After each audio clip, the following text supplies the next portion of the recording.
আর কাঁপতে আরম্ভ করছে। সম্ভব নাই কোরআন ধারণ করা। এই পাহাড় পর্যন্ত গ্রহণ করে নাই, বাতাস পর্যন্ত গ্রহণ করে নাই, পানি পর্যন্ত গ্রহণ করে নাই, ভয়ে কাঁপতে আরম্ভ করে দিয়েছে। সুবহানাল্লাহ। এই দুর্বল মানুষকে খুলিকাল ইনসানু দাঈফা, আল্লাহ বলেন সবচাইতে দুর্বল করে বানিয়েছে আমি ইনসানকে। এই দুর্বল ইনসানের উপরে আমি এবং জবরদস্ত এক কোরআনকে আমি তাদের উপর নাজিল করেছি। সুবহানাল্লাহ। এই মানুষ এটাকে, এই দুর্বল মানুষগুলোকে গ্রহণ করে নিয়েছে, কিন্তু আল্লাহ পাক এটা মানুষের কাছে হালকা করে দিলেন। কিন্তু কোরআনের এক একটা আয়াত যখন বিশ্বনবীর উপরে নাজিল হতো, বিশ্বনবীর দেহ থেকে ঘাম ঝরতে আরম্ভ করত। সুবহানাল্লাহ। সাহাবী বলেন যে আমার রানের উপরে মাথা রেখে নবী শুয়ে আছেন, দেখলাম যে নবীর দেহ ঘামতে আরম্ভ করলো, আর আমার মনে হলো যে আমার রানের হাড়গুলো চূর্ণ বিচূর্ণ হয়ে যাচ্ছে। সুবহানাল্লাহ। তখন বুঝলাম যে ওহী নাজিল হচ্ছে, যে ওহীর পরন কোরআনের একটা আয়াতের ওজন যেটা পাহাড় ধারণ করতে পারে নাই, দুর্বল ইনসানের উপর আল্লাহ পাক এই ধারণ ক্ষমতা দিলেন। সুবহানাল্লাহ।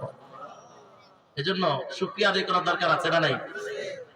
এই কোরআন, এজন্য আল্লাহ পাক সকল নবীদের কথা উল্লেখ করে নাই, ছোট আকারে কোরআন দিলেন যেন এই কোরআনটা আল্লাহ পাক মানুষের ভিতরেই হেফাজত করতে পারেন। সুবহানাল্লাহ। এই কোরআনের হেফাজত আছে না নাই?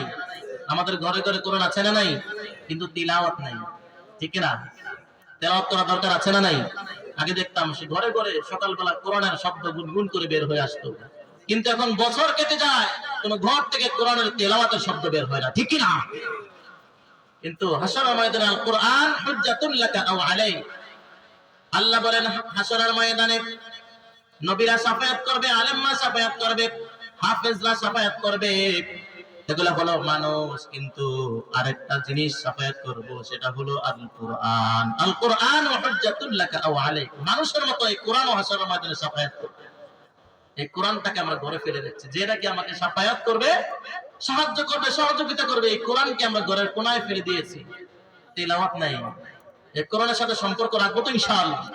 এই কোরআন থেকে সংক্ষিপ্ত কথা বলবো, আল্লাহ তৌফিক দেন, বলুন আমিন।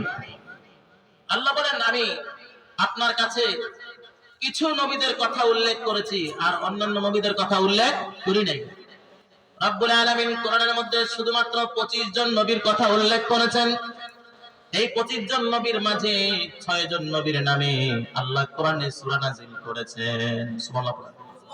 25 জনের মাঝে 6 জন নবীর নামে কি করছেন? সূরা নাযিল করেছেন। তিনারা হলেন ইউনুস, ইউসুফ, ইব্রাহিম, মুহাম্মদ সাল্লাল্লাহু আলাইহি ওয়াসাল্লাম, তারপরে ছিলেন নূহ, তারপরে ছিলেন হুদ। আল্লাহ পাক 6 জন নবীর নামে কি করছেন? সূরা নাযিল করছেন। তো সবার আলোচনা কোরআনে আনলে কোরআনে জায়গা হবে না, অনেক কপি হয়ে যাবে। আর বড় বেশি বেশি কপি হয়ে গেলে এক কপি তো আমরা তেলাওয়াত করি না। যদি এরকম 20 খণ্ড হয়ে যেত, আমার মনে হয় না যে কেউ কোরআন শরীফই শিখতো, ঠিক কি না? কিন্তু আল্লাহ পাক এই উম্মতে মুহাম্মাদের উপরে ইহসান করেছেন, এজন্য নাম রাখছেন আর রহমান। নাজিল করছেন সূরা একটা নিজের নামে, রহমান দিয়া, অনুগ্রহশীল। তিনি দয়াবান, তিনি দয়ার সাগর, ঠিক কি না? আল্লাহ তুমি দয়ার সাগর, রহমানুর রহিম, তোমার দয়ায় পূর্ণ আমার সারা নিশিদিন, ঠিক না? দয়ার সাগর, তার দয়া যে কত! আল্লাহ পাক তার দয়া আর মায়াকে 100 ভাগে ভাগ করে 99 ভাগ নিজের মধ্যে রাখলেন, আর 1 ভাগ ভালোবাসা, দয়া, এটা সকল জাতির মাঝে, সকল মানুষ এবং সকল প্রাণীর মাঝে বন্টন করে দিলেন। সুবহানাল্লাহ। এই 1 ভাগের ছিটেফোঁটা পেয়ে আমরা কতটুকু ভালোবাসা আমাদের মাঝে। মা সন্তানের প্রতি কি পরিমাণ ভালোবাসা, বাবা ছেলের প্রতি কি পরিমাণ ভালোবাসা, আছে না নাই? গার্লফ্রেন্ড বয়ফ্রেন্ডের ভালোবাসার কথা তো বলেই লাভ নেই। হাতের মধ্যে কেটে কেটে রক্ত দিয়ে নাম লেখে, আছে না নাই? যে এতটুকু ভালোবাসা শুধুমাত্র 1 বাক্যে আল্লাহ পাক ভাগ করে পূর্ণ সৃষ্টি জগতের মধ্যে আল্লাহ দিলেন। এতটুকুর ভালোবাসাই যদি এটা হয়, 99 ভাগ ভালোবাসার প্রভাব কতটুকু! আল্লাহু আকবার। আল্লাহ বলেন আমি রহমান, এই জন্যই তো বান্দা এত অন্যায় অপরাধ করার পরও তোমাদেরকে ধ্বংস করে দেইনি। কারণ হলো রব্বুল আলামিন তার প্রথম সৃষ্টি পয়গম্বর আদম আলাইহিস সালাম বড় কোনো কথা অমান্য করে নাই, শুধুমাত্র বললেন ওয়ালা তাকরাবা হাদিহিস শাজারা ফাতাকুনা মিনাজ জালিমিন। আদম, তুমি এই গন্ধম ফল গাছটার নিকটেও যেও না, ফল খাইবা তো দূরের কথা, ফল খাবা এটা পরের বিষয়, তার নিকটেও যাওয়া যাবে। আদম আলাইহিস সালাম নিকটে গেলেন, ফল খেয়ে ফেললেন, সাথে সাথে জান্নাতি কাপড়গুলো খুলে খুলে পড়ে গেল, পেশাব পায়খানার হাজত হয়ে গেল। আদম আলাইহিস সালাম আল্লাহকে ডাকতে আরম্ভ করলেন, আল্লাহ, ভুল করে আপনার নিষিদ্ধ গাছের ফল আমি খেয়ে ফেলেছি, পেশাব পায়খানার হাজত হয়েছে, কাপড়গুলো খুলে পড়ে গিয়েছে। গাছের পাতা দিয়ে লজ্জাস্থান ঢাকতে আরম্ভ করলেন। পেশাব পায়খানার হাজত হয়ে গেল, কোথায় করবে? জায়গা নাই। আল্লাহ বলেন, আমি জান্নাতে পেশাব পায়খানার জন্য কোন টয়লেট বাথরুম রাখি? এই বাথরুমটা আমি জান্নাতের জন্য একটা বাথরুম রেখেছি। জান্নাতের বাথরুমটা হলো দুনিয়া। কি? দুনিয়া। জান্নাতের বাথরুমই হলো দুনিয়া। যাও, চলে যাও। দুনিয়াতে পাঠিয়ে দিলেন বাথরুম করার জন্য। এই যে আসছে, আর যেতে পারে। দেখেন আদম আলাইহিস সালাম কয়টা ভুল করছে, শুধুমাত্র একটা কথাকে অমান্য করেছে, যার প্রতিফল এমন হয়েছে যে আমাদের উপর আল্লাহ পাক রহমান এই নামের প্রভাব থাকার কারণেই আমরা যে প্রতিদিন কত অন্যায় করি এটার শেষ নাই। ঠিক কিনা? বলে যে সুদ খেও না, এর চেয়ে বেশি খায়। ঘুষ খেও না, এটা মাথায় ঢুকছে যে ঘুষ একটা বিষয় আছে, সুদ একটা বিষয় আছে, যদিও নিষেধ করেছে, এটা কোথায় পাওয়া যায় এটা খুঁজতে আরম্ভ করছে। ঠিক কিনা? যদি বলে ঘরের মধ্যে একটা বক্স নিয়ে ঘরের মধ্যে স্বামী রাখছে, স্ত্রীকে বললো যে এই বক্সটা খুলো না, এই যে স্ত্রী টেনশন শুরু হয়েছে এই বক্সের মধ্যে যে কি আছে, এটা কার জন্য আসছে, এটা যতক্ষণ পর্যন্ত না করবে আর ঘুম নাই। ঠিক কিনা? মানে যেই জিনিসটা নিষেধ করা হয় এই জিনিসটা করার জন্য আগ্রহ কি হয়? বেড়ে যায়। এটা সৃষ্টি করে কে? শয়তান। শয়তান এসে বলে তাড়াতাড়ি এটা দেখতে চায় এর মধ্যে কি আছে। যাই হোক, রব্বুল আলামিন সকল নবীদের ওয়াকিয়া কোরআনে কারিমে উল্লেখ করে নাই। রব্বুল আলামিন গুটি কিছু নবীদের কথা উল্লেখ করেছেন। রব্বুল আলামিন যে নবীদের কথা উল্লেখ করেছেন সব নবীরাই ছিল মুসলমান। সব নবীরা কি ছিল? সব নবীরাই মুসলমান। মুহাম্মদ সাল্লাল্লাহু আলাইহি ওয়াসাল্লামের পূর্বে আদম আলাইহিস সালাম থেকে যত নবী দুনিয়ার জমিনে এসেছে সব নবীরাই ছিল মুসলমান। সব নবীরাই মুসলমান। আল আম্বিয়া ইখওয়াতুন লিআল্লাতিন, সব নবীরা ছিল বৈমাত্রিক ভাইয়ের মতো, কেউ কারোর সাথে দ্বন্দ্ব করে নাই। যেহেতু নবীরা বৈমাত্রিক ভাইয়ের মতো দ্বন্দ্ব করে নাই, নবী আলাইহিস সালাম বললেন এই বিষয়টা তো আমাদের মাঝে রাখলেই শেষ না, আমার উম্মতের মাঝে দরকার। তাই আল মুসলিমু আখুল মুসলিম, নবীরা যেমনি ভাবে বৈমাত্রিক ভাইয়ের মতো, মুসলমান একে অপরের ভাইয়ের মতো। ঠিক কিনা? নবীরা যেমনি ভাবে কারোর সাথে কেউ মারামারি করে নাই, ঠিক উম্মতে মুহাম্মাদি মুসলমানরাও একে অপরের সাথে মারামারি করবে। কিন্তু তাবলীগ জামাতের অবস্থা দেখছেন, টঙ্গীর প্রান্তে এক মুসলমান রূপ প্রকাশ করেছে, এরা মুসলিম। বলেন কোন মুসলমানের উপর আক্রমণ করতে পারে? বোঝা গেল যারা আক্রমণ করেছে এরা কিন্তু আসলে মুসলমান না, এরা রূপধারী ইসলামী লেবাস পরে, মুসলমানদের লেবাস ধারণ করে, মুসলমানদের সেই অবস্থা সূরত ধারণ করে সন্ত্রাসীর শুরুতে মুসলমানদের উপর আক্রমণ করেছে। ঠিক কিনা? এরা আদৌ মুসলমান হতে পারে না, কারণ ইহুদি খ্রিস্টানদের চক্রান্ত এখনো থেমে নাই। ঠিক কিনা? এরা বিভিন্ন কৌশলে মুসলমানদেরকে দুনিয়ার জমিন থেকে সরাইয়া দেওয়ার জন্য পরিকল্পনা করছে। ঠিক কিনা? কিন্তু আমরা বুঝি না। যেমন কিছু কিছু পীর আছে মাজার তৈরি করছে যেখানে পীরও নাই, কিছুই নাই। ঠিক কিনা? রাস্তার পাশে অনেক মাজার পড়ে আছে যেখানে পীর বলতে কেউ নাই, সেখানে মাজার বানাইছে আর ব্যবসা শুরু করে দিয়েছে। আর মানুষকে বলতেছে হাদিয়া তোফা দিতে থাকো, নজরানা দিতে থাকো। আর বলছে কি দায়িত্ব নিয়েছে, এবার পীর হয়ে গেছে। হওয়ার পরে বলছে দেখো আমার কাছে আসছো বাবা, নামাজ পড়ার কোনো প্রয়োজন নাই। আরেকজন পাশে মুরিদ বলতেছে দেখো বাবার কাছে আসছো, নামাজ পড়া লাগে না, সব দায়িত্ব তো বাবাই নিয়ে গেছে। বাবাই পড়লে মুরিদ হয়েছে কি করতে, যে তোমার নামাজ পড়তেই হয়। মুরিদ কেন হয়েছে?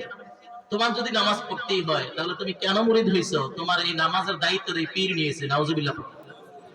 দেখেন আখেরাত কি করছে, ধ্বংস করছে। আর বলতেছে বাবার দরবারে আসলে নজর আনতে হবে, খাসি আনতে হবে, গরু আনতে হবে।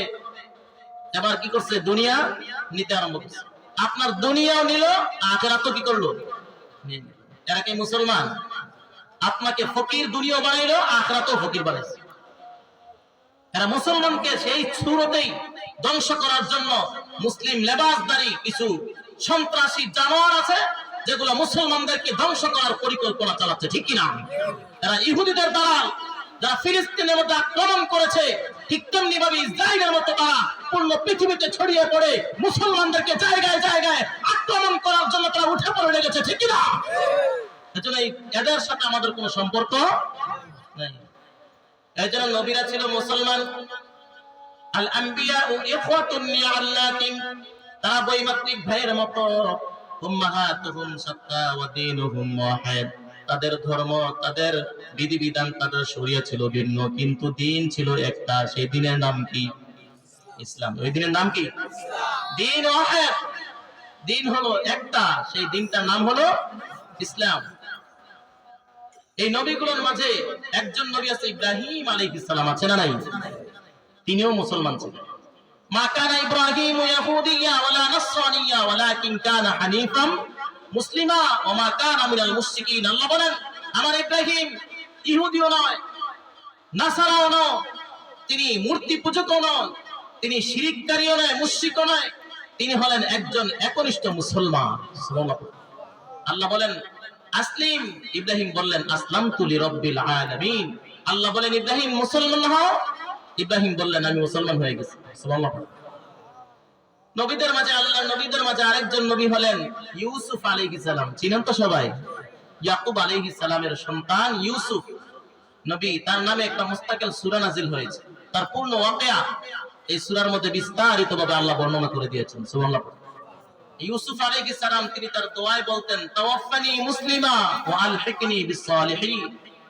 আল্লাহ আমাকে মুসলমান করে মৃত্যু দিয়েন এবং সৎকর্মশীলদের অন্তর্ভুক্ত করেন। সুবহানাল্লাহ। যদি তিনি মুসলমান না হতেন তাহলে এই দোয়া করতেন। নবীদের দোয়া কবুল করে কে? নবীরা দোয়া করেছেন আর ফেলে দিয়েছেন, এমনটা হয়। আরেকজন নবী ছিলেন সুলাইমান আলাইহিস সালাম। তিনি রানী বিলকিসের কাছে চিঠি লিখলেন। ওই চিঠিতে লিখলেন ইন্নাহু মিন সুলাইমান ওয়া ইন্নাহু বিসমিল্লাহির রহমানির। সুলাইমান আলাইহিস সালামের পক্ষ থেকে আল্লাহর নামে শুরু করা হয়েছে, যিনি রহমানুর রহিম। চিঠিতে লিখলেন, কি লিখলেন? আল্লাহ তাআলু আলাইয়া ওয়াতুনি মুসলিমিন। বিলকিস আমার কাছে এসো, তবে অবাধ্য না হয়ে মুসলমান হয়ে আমার কাছে এসো। সুবহানাল্লাহ। তো সুলাইমান আলাইহিস সালাম যদি নবী না হতেন তাহলে তিনি মুসলমান হয়ে আসার জন্য বলতেন। তার মানে বোঝা গেল সব নবীরা কি মুসলমান। আল্লাহ পাক এই নবীদেরকে 10টা কমন ফিচার দিলেন। কয়টা? 10টা। তার মাঝে একটা হলো আল ওয়াহি। কি? আল ওয়াহি। ইন্না আওহাইনা ইলাইকা কামা আওহাইনা ওয়ান নাবিয়িনা মিন বা'দি।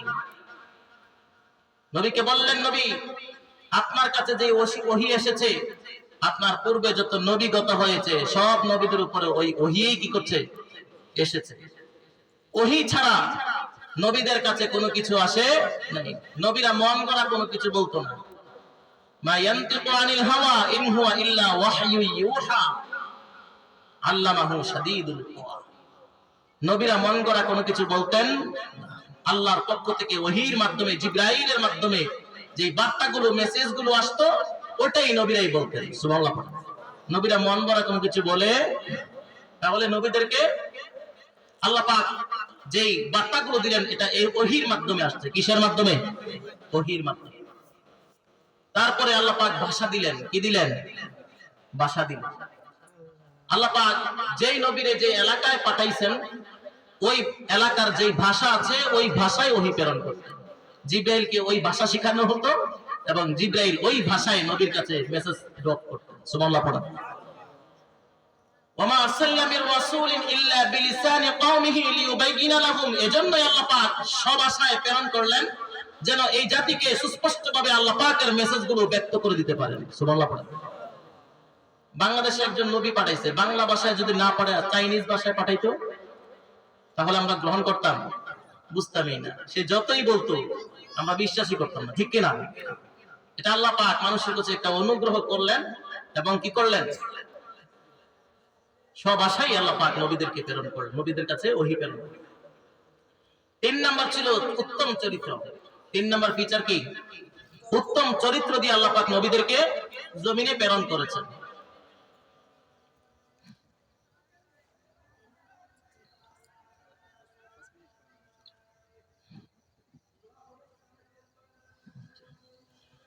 তো নবীদেরকে উত্তম চরিত্র দিলেন কে? নবীদের চাইতে উত্তম চরিত্র দুনিয়ার বুকে দ্বিতীয় একজন আছে? সব নবীদেরকে উত্তম চরিত্র দিলেন, তবে সব নবীদের চাইতে সবচাইতে উৎকৃষ্ট চরিত্র দিলেন বিশ্বনবী মুহাম্মদুর রাসূলুল্লাহ সাল্লাল্লাহু আলাইহি ওয়াসাল্লাম। রব্বুল আলামিন সূরাতুল কলামে কসম করলেন, নুন ওয়াল কলামি ওয়া মা ইয়াসতুরুন, কলম আর কলমের কসম। আপনাকে লোকেরা, মক্কার কাফেররা পাগল বলে। ওয়াল কলামি ওয়া মা ইয়াসতুরুন মা আনতা বিনিআমাতি রাব্বিকা বিমাজনুন ওয়া ইন্নাকা লাআজরান গায়রা মামনুন ওয়া ইন্নাকা লাআলা খুলুকিন আযীম। নবী, আপনাকে সবাই পাগল বলে, আপনি জেনে নেন আমার নিয়ামতে আপনি পাগল নয়। আবু জাহেল বলে, মুহাম্মদ তুমি অতি এতিম, তুমি দুর্বল, তুমি অসহায়, তোমার সম্পদ নাই, তোমার কোনো ক্ষমতা নাই, তোমাকে বুঝি আল্লাহ নবী বানাইতে নির্ধারণ করেছেন। নবী যদি হতে হয় তাহলে আমাকে বানাইতে পারতো, নবী যদি বানাতে হয় আমাকে বানাইতে পারতো, কারণ আমার সব আছে, সম্পদ আছে, আমি এতিম নই, আমার ক্ষমতা আছে, সব আছে। আমার ক্ষমতা থাকা সত্ত্বেও আমি তোমার চাচাকে নবুয়ত না দিয়ে তোমাকে কি করে নবুয়ত দিল? আল্লাহ বুঝি নবী বানাইতে কাউকে খুঁজে পায় নাই। নাউজুবিল্লাহ। বিশ্বনবীর মনটা কি হয়ে গেল? খারাপ হয়ে গেল, ভেঙে গেল। আল্লাহ বলেন, কসম করে বলতেছি নবী, তারা যে আপনাকে পাগল বলে, কারণ আপনি নতুন বার্তা শোনাচ্ছেন, তারা আপনাকে পাগল হিসেবে ঘোষণা করলো। আপনি মন খারাপ করবেন না। আবু জাহেল আপনার নবুয়ত নিয়ে ঠাট্টা বিদ্রুপ করছে, নবুয়ত তোমাকে না দিয়ে আবু জাহেলকে দিলে হতো। আপনি মন খারাপ করবেন না। ওয়া ইন্নাকা লাআজরান গায়রা মামনুন, আপনাকে যে নিয়ামত এবং যে প্রতিদান আমি দিয়েছি নবুয়তের, সেই প্রতিদান, এই নবুয়তের এই নিয়ামতটা আপনার কাছ থেকে কেড়ে নিয়ে অন্য কাউকে দেওয়া হবে না, আপনি নিশ্চিত থাকেন। সুবহানাল্লাহ। মানে টেনশন করেন কেন? কারণ হলো ওয়া ইন্নাকা লাআজরান গায়রা মামনুন ওয়া ইন্নাকা লাআলা খুলুকিন আযীম, আপনাকে যে উত্তম শ্রেষ্ঠ চরিত্র দিয়েছি এটা তো দুনিয়ার বুকে কাউকে আমি দেই নাই, তাহলে এই নবুয়তের দায়িত্ব আপনাকে ছাড়া কাকে দেব? সুবহানাল্লাহ। আল্লাহ পাক সূরা নাজিল করে বিশ্বনবীকে খুশি করে দিলেন। এজন্য নবীদের আদর্শ, নবীদের চরিত্র ছিল সবচাইতে উৎকৃষ্ট চরিত্র। মুসা আলাইহিস সালামকে এই উত্তম চরিত্রের উপরও কালিমা লেপন করতে চাইছিল একজন নারী, হামান, কারুন ব্যবস্থা করলো যে তুমি মুসা নবীকে জেনার অপবাদ দিবে। নাউজুবিল্লাহ পড়া। মহিলাকে বাস করছে যে তুমি বলো যে মুসা আমার সাথে জেনা করছে। মজলিস বসেছে, বিচার হবে। মুসা আলাইহিস সালামকে ডাকলেন, আনার পরে মুসা আলাইহিস সালামের মুজিজা প্রকাশ পেয়ে গেল। নারী সাক্ষী দিবে, মহিলাটা যে মুসা আলাইহিস সালাম আমার সাথে জেনা করেছে, সাক্ষী দিবে, মুখ খুলছে, সাথে সাথে জিহ্বাটা বের হয়ে নাভি পর্যন্ত চলে এসেছে। নাউজুবিল্লাহ। নাভি পর্যন্ত চলে এসেছে। নবীর বিরুদ্ধে মিথ্যা সাক্ষী দিবে এত সাহস হয় করে? কি করে হয় তোমাদের এত সাহস? কারণ নবীরা তোমাদের দ্বারা নির্বাচিত নয়, নবীরা সিলেক্টেড, ঠিক কি না? নির্বাচনের মাধ্যমে নবীরা নির্বাচিত হয় নাই। আমি আল্লাহ পাক নিজেই নবীদেরকে নির্ধারণ করেছি, আমি সিলেক্ট করেছি। তোমাদের এমন ক্ষমতা হয় কে করে আমার নির্ধারণ করা নবীদের উপর অপবাদ দেওয়া? সাথে সাথে জিহ্বাটা বের হয়ে গেছে। এবার ইশারা করে বলতে আরম্ভ করছে, না, জেনা করে না। এজন্য নবীদের চরিত্র ছিল সবচেয়ে উৎকৃষ্ট চরিত্র। 4 নাম্বার কমন ফিচারের মধ্যে 4 নাম্বার হলো নবীদের যা কিছু অলৌকিক ঘটনা ঘটেছে এই সবগুলো ছিল মুজিজা। কি? কিন্তু সবাই বলতো যে জাদু বেলকি। জাদু আর বেলকি আর মুজিজা এক নয়। বেলকিবাজি এটা চোখের সামনে একটা ভেলকি দিল, জাদু দেখাইলো, আসলে এটা বাস্তবতা নাই। কিন্তু মুজিজা ছিল বাস্তবতা, যেটা ঘটেছে সত্যিই ঘটেছে, ঠিক কিনা? সালেহ আলাইহিস সালাম তিনি উম্মতদেরকে দাওয়াত দিতে লাগলেন। তিনি মাউন্টেন এলাকায়, পাহাড়ি এলাকায় সেখানে কিছু লোক পেলেন, তাদেরকে দাওয়াত দিলেন, তোমরা এক আল্লাহকে ইলাহ হিসেবে মেনে নাও, আমি আল্লাহর পক্ষ থেকে সালেহ নবী, নবী হিসেবে আমাকে মেনে নাও। কিন্তু তারা বলল, তুমি যদি নবী হও তাহলে নবীদের কিছু অলৌকিক ঘটনা ঘটানোর ক্ষমতা আল্লাহ দিয়ে থাকেন, তুমি যদি নবী হয়ে থাকো তোমাকে তো চেক করার প্রয়োজন, টেস্ট করতে হবে, ঠিক কিনা? আসলে টেস্ট তো আমরা সবাই যে সব জায়গায় করি। মধু এটা কি অরিজিনাল মধু না এটা চিনির শিরা, এটা চেক করার জন্য অনেক ব্যবস্থা গ্রহণ করে। তারাও চেক করতে লাগলো, বললো তুমি অলৌকিক কোনো কিছু দেখাও যে তুমি যে একজন নবী। সালেহ আলাইহিস সালাম বললেন, কি মুজিজা দেখাইতে চাও বলো। তো বললো যে বিশাল বড় আকৃতির যে পাহাড়, এই পাহাড় থেকে একটা 10 মাসের গর্ভবতী উটনি বের হওয়ার পরে সে বাচ্চা প্রসব করবে এবং তার উলান ভর্তি দুধ আসবে, আমরা সবাই তৃপ্তি সহকারে পান করতে পারবো। এমন একটা অলৌকিক ঘটনা যদি তুমি এখন দেখাইতে পারো তাহলে আমরা কালিমা পড়ে কি করব? মুসলমান। নবী তো খুশি, কারণ মুজিজা দেখানোর ক্ষমতা দিয়েছেন কে? উম্মত একটা জিনিস চাবে আর নবীরা দেখাতে পারবেন, এটা হতে পারে? তিনি তো খুশি, কারণ আল্লাহ কিছু চাইছেন, দিয়ে দিচ্ছেন। আল্লাহ বলেন ঠিক আছে। মুহূর্তের মধ্যে বিশাল আকৃতির একটা উটনি বিশাল পাহাড় থেকে বের হলো, 10 মাসের গর্ভবতী উটনি এসে একটা বাচ্চা প্রসব করলো এবং উলান ভর্তি দুধ আসলো, সবাই তৃপ্তি করে দুধ পানও করলো। এবার সালেহ আলাইহিস সালাম জিজ্ঞেস করলেন, সব তো হলো, এখন তোমাদের কথাটাও পূরণ করো। সবাই বললে, সালেহ তুমি কি পরিমাণ ভেলকিবাজ, তুমি পাহাড়ের ভিতরে ভেলকি ঢুকে দিয়েছো, নাউজুবিল্লাহ, তুমি কি পরিমাণ জাদুকর, কি পরিমাণ ভেলকিবাজ, তুমি পাহাড়ের ভিতরেই ভেলকি ঢুকিয়ে দিয়েছো। এই নবীরা এভাবে নবীদেরকে মিথ্যা হিসাবে সাব্যস্ত করতো, যে নবীরা যাই দেখে তো এটা জাদু হিসাবে তারা কি করতো? আখ্যায়িত করতো। কিন্তু নবীরা কোনোদিন জাদু দেখায় না। মুসা আলাইহিস সালামকে একটা লাঠি দিলেন, ফাআলকাহা ফাইযা হিয়া হাইয়াতুন তাসআ, যখন লাঠিটা মাটিতে ফেলতেন সাথে সাথে জীবিত সাপে পরিণত হতো। সুবহানাল্লাহ। ফেরাউন তার এলাকার সকল জাদুঘরকে ডাকলেন, ডাকার পরে বলল যে মুসার সাথে একটু মোকাবেলা করতে চাই, আমরা জিতবো। সব জাদুঘর থেকে একত্রিত করলো, করার পরে এবার সব জাদুঘররা তাদের সাপগুলোকে সামনে নিক্ষেপ করলো। মুসা আলাইহিস সালাম নিজের হাতের লাঠিটা নিচে ফেললেন, সাথে সাথে বিশাল আকৃতির সাপে পরিণত হলো। সুবহানাল্লাহ। এটা জাদু ছিল, জাদু, এটা ছিল মুজিজা, মিরাকেল গুলো নবীদেরকে আল্লাহ পাক দিয়েছেন। সকল জাদুকরদের সকল সাপগুলোকে মুসা আলাইহিস সালামের মুজিজার যে সাপ, সব সাপকে এক এক করে গিলতে আরম্ভ করছে। সুবহানাল্লাহ। এগুলা কি জাদু?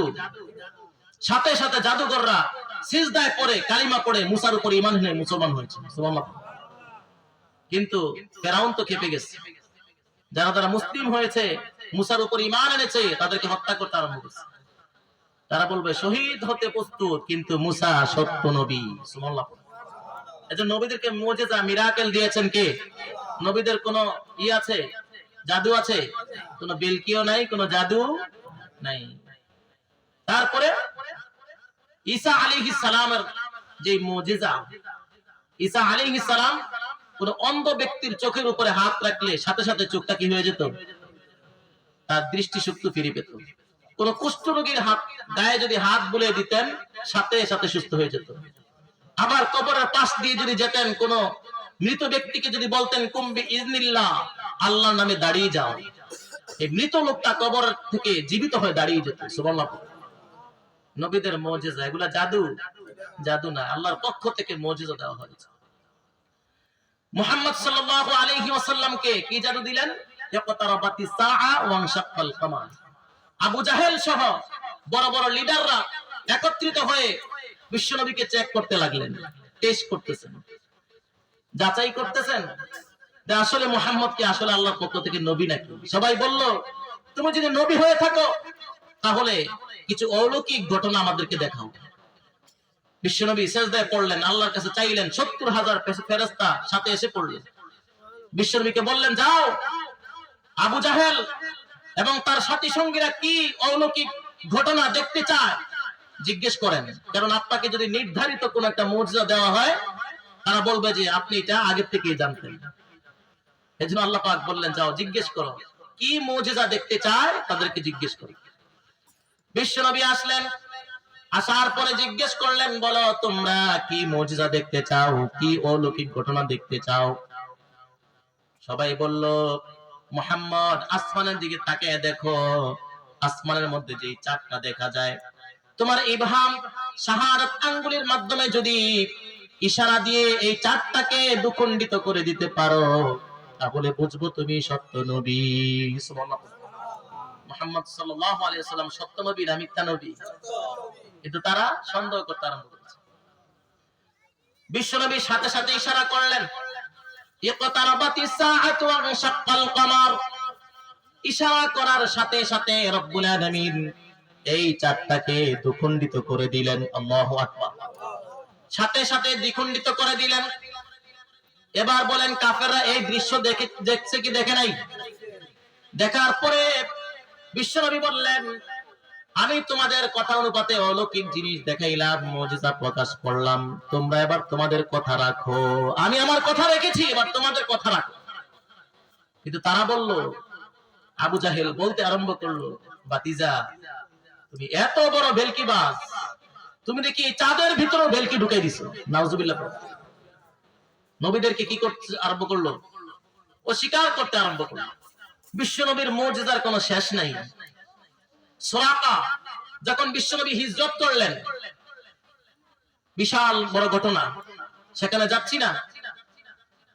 যখন ঘোষণা করলো মুহাম্মদ সাল্লাল্লাহু আলাইহি সাল্লাম মক্কা থেকে হিজরত করে মদিনায় চলে গেছে, ঘোষণা করলো যে মুহাম্মদকে জীবিত অথবা মৃত উপস্থিত করতে পারো, তাহলে তোমাদেরকে 100 লাল ওট উপহার দেব। লাল ওট না, লাল ঘোড়া, 100 লাল ঘোড়া। ওই সময় মোটরসাইকেল, ওই সময় কি মোটরসাইকেল। ঘোড়া হলো সবচেয়ে দ্রুতগামী বাহন ছিল। ঘোষণা দিল, সুরাকা ছুটতে আরম্ভ করলো। একটা ঘোড়া নিল, এবার ছুটতে আরম্ভ করলো।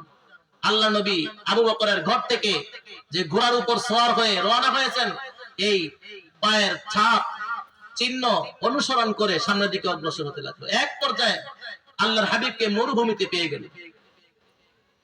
যখন এই বিশ্বনবীর নিকটবর্তী হলো, আল্লাহর হাবিবকে ধরবে, ঠিক ওই মুহূর্তে সুরাকার ঘোড়ার সামনের 2টা পা মরুভূমির বালুর ভিতরে ঢুকে গেছে।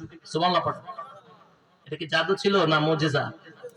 বিশ্বনবী পিছন দিকে তাকিয়ে দেখেন, সুরাকার ঘোড়ার পায়ের সামনের 2 পা মরুভূমির এই বালুর ভিতরে ঢুকে গেছে। বিশ্বনবীকে বলতেছেন, আল্লাহ নবী আমি ভুল করেছি, আমাকে ক্ষমা করে দেন। বিশ্বনবী বললেন, ক্ষমা করে দিয়েছি, যাও চলে যাও। সুরাকা উঠে দাঁড়াইলো, 2টা পা উপরে উঠে গেল।